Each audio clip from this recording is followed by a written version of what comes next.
कुछ एक झूठ हमारे दिमागों में बैठा दिए जाते हैं। जैसे आप सब ने यह कथा पढ़ी होगी कि एकलव्य का अंगूठा कटवा लिया द्रोणाचार्य ने, पढ़ा है ना आप सब ने। पर ये बताइए कितनों ने महाभारत में स्वयं पढ़ा है? मेरे विचार से हम में से किसी ने भी कभी महाभारत में वह प्रसंग पढ़ा ही नहीं होगा एकलव्य वाला। और अगर हम यह भी विनम्रता से पूछे कि महाभारत के कौन से चैप्टर में है, तो भी शायद हम में से किसी को ध्यान नहीं होगा कि महाभारत के वन पर्व में एकलव्य का उल्लेख है। मगर देखिए मार्क्स और मैकाले का प्रभाव कि हमारे दिमागों में ऐसा भरा हुआ है कि हम ग्लानि से आबद्ध हैं बगैर पढ़े हुए। अब मैं आपसे कहूंगा, जाइएगा, जाकर पढ़िएगा। अवेलेबल हो तो इंटरनेट पे जाके सर्च कर लीजिएगा, ना हो तो राम जो महाभारत सीरियल आया था उसका एपिसोड जाके यूट्यूब पे देख लीजिएगा।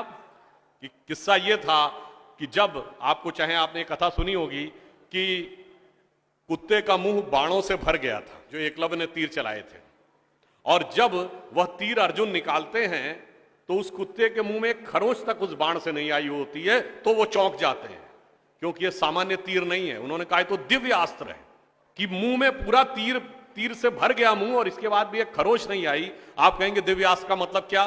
दिव्य अस्त्र का मतलब ये है, जैसे रशिया यूक्रेन की लड़ाई चल रही है ना, इससे पहले मिडिल ईस्ट की लड़ाई देती थी, तो जो मिसाइल जाती है वो लेजर गाइडेड जाती है, जिस बिल्डिंग पे गिरना उसी बिल्डिंग पे गिरती है, अगल बगल पे नहीं गिरती, क्योंकि the direction is precise to the metres. पर अगर मुंह के अंदर जाए और खाल पर खरोच ना आए, इसका मतलब it is so much strongly guided that it is precision to the micrometres. तो जब ये वो देखते हैं ये दिव्यास्त्र चलाना, तो उन्होंने कहा दिव्यास्त्र राजा चला सकता है, ये कैसे सीखा इसने?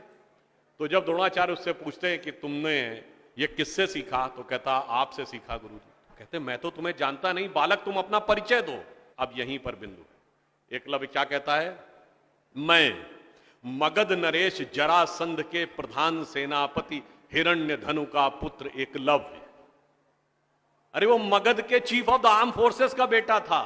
यदि आप ये कह रहे हैं कि वनवासी था, तो ये भी पूरा वाक्य तो पूरा करो कि वो सेना अध्यक्ष था। मगर देखिए कितनी चालाकी से छुपा लिया आधे तथ्य को, और उसके बाद हमारे दिमागों में भर दिया कि ये बहुत गलत किया गया।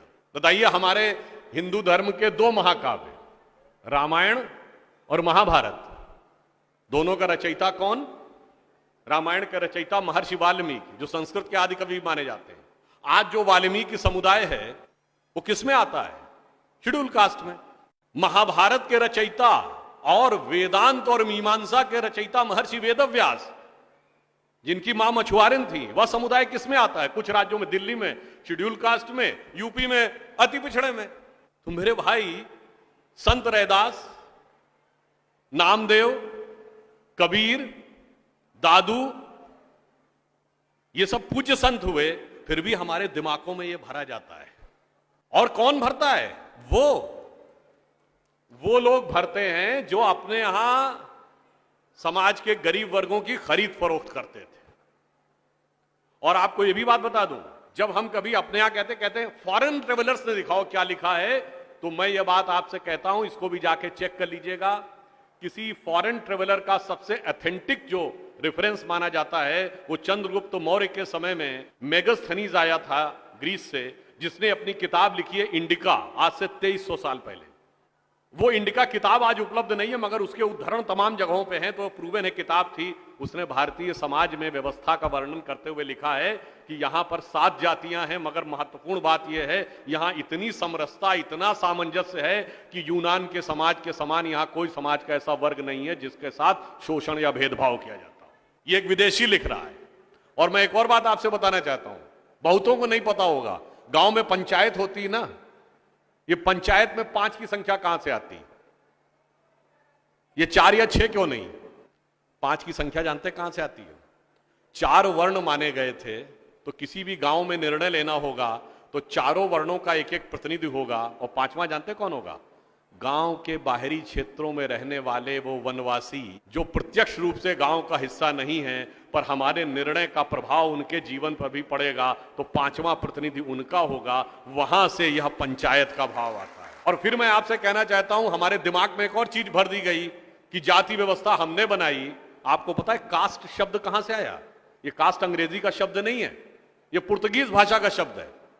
और 1931 में जो अंतिम जनगणना जाति के आधार पर उसमें 4114 जातियां हैं हिंदू समाज में, जिसमें अब 6000 बताई जाती हैं। मैं चैलेंज करके पूछता हूं, कोई दिखाओ तो किसी धर्म ग्रंथ में 6000 जातियां लिखी हो, और जहां लिखी उसमें इससे ऊंचे ये, इनके नीचे ये ऊंचा ये नीचा, कौन से धर्म ग्रंथ में लिखा है? ये माली ऊंचे की तेली ऊंचे, सुनार ऊंचे कि लोहार ऊंचे, कहां लिखा है? जानते हैं कहां लिखा है? एक British census commissioner Herbert Risley द्वारा किए गए सेंसस में हिंदू समाज को जातियों में विभाजित करके ऊपर से नीचे तक लिखा गया, और फिर वो हमारे ऊपर अध्यारोपित कर दिया गया है। हमारे दिमागों में कैसी कैसी बातें भरी जाती हैं। एक थोड़ा लिबर्टी लेते हुए ये भी कहना चाहूंगा, महिलाओं को पढ़ने का अधिकार नहीं दिया जाता था। अब ये बताइए, हमारे यहां दिल्ली में लोगों को ध्यान नहीं होता है, आप लोगों ने मैत्री कॉलेज और गार्गी कॉलेज है ना, ये मैत्री और गार्गी कौन थी? ये वैदिक काल की 20-22 विदुषी स्त्रियों में से एक हैं। गार्गी ने ऋषि याज्ञवल्क्य के साथ शास्त्रार्थ किया।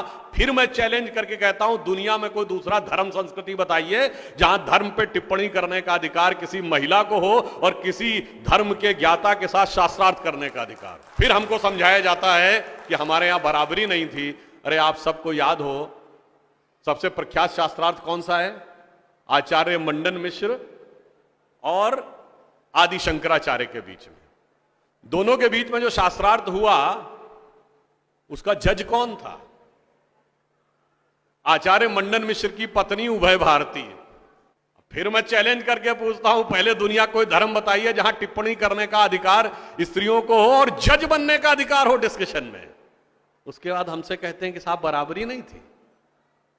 इसलिए मैं कहना चाहता हूं कि हमारे यहां तो समाज में जिस प्रकार से एकाकार करके सबको साथ में लिया जाता था, बराबरी का तो आलम यह था, बराबरी नहीं थी, यह सच है।